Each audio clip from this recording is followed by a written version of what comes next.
ഒരു വിശാലമായ സ്ഥലത്ത് ഒരു ഒട്ടകത്തെ ഒറ്റയ്ക്ക് നിർത്തിയിട്ട് പഠിച്ചവനെ ഇതിനെ നീ കാത്തോളേന്ന് പറഞ്ഞ് നമ്മൾ പോയി കഴിഞ്ഞാൽ ചിലപ്പോൾ ആ ഒട്ടകത്തെ പിന്നെ നമുക്ക് കാണാൻ പറ്റിയെന്ന് വരില്ല. പക്ഷെ ആ ഒട്ടകത്തെ നമ്മളൊരു സ്ഥലത്ത് കെട്ടിയിട്ടിട്ട് പോയിട്ട് പഠിച്ചവനെ ഇത് നീ കാക്കണേന്ന് പറഞ്ഞു കഴിഞ്ഞാൽ ദൈവം അതിനെ പ്രൊട്ടക്ട് ചെയ്യും. അതാണ് നബി സല്ലല്ലാഹു അലൈഹി വസല്ലം പറഞ്ഞത്. ആദ്യം നീ നിന്റെ ഒട്ടകത്തെ ബന്ധിപ്പിക്കുക, പിന്നെ അള്ളാഹുവിൽ ആശ്രയിക്കുക. ഇത് തന്നെയാണ് തവക്കുൽ എന്ന് പറഞ്ഞു കഴിഞ്ഞാൽ.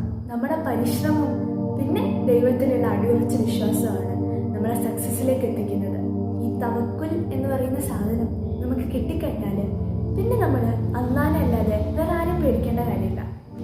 وَيَرْزُقُهُ مِنْ حَيْثُ لَا يَحْتَسِبُ وَمَنْ يَتَوَكَّلْ عَلَى اللَّهِ فَهُوَ حَسْبُهُ إِنَّ اللَّهَ بَالِغُ أَمْرِهِ قَدْ جَعَلَ اللَّهَ لِكُلِّ شَيْءٍ قَدْرًا. അവൻ പ്രതീക്ഷിക്കാത്തടത്തു നിന്നും അവന് ഉപജീവനം നൽകും. ആരെങ്കിലും അള്ളാഹുവിൽ ഭാരമേൽപ്പിച്ചാൽ അവന് മതി. തീർച്ചയായും അള്ളാഹു അവന്റെ ഉദ്ദേശം നിറവേറ്റും.